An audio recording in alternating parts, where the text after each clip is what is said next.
So grabe na po ang baha at kawawa naman po si ate na buslot, at buti na lang po at meron siyang kasama. So ingat lang po tayo sa ating mga dinadaanan.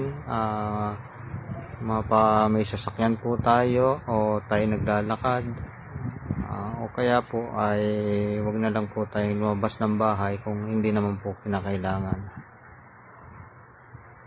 So tuloy-tuloy lang po ang biyahe kahit na bumabaha na po.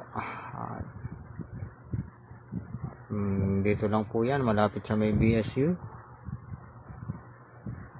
So medyo mahaba-haba na po ang ating baha. Ito po, at nakasakay na po ako ng jeep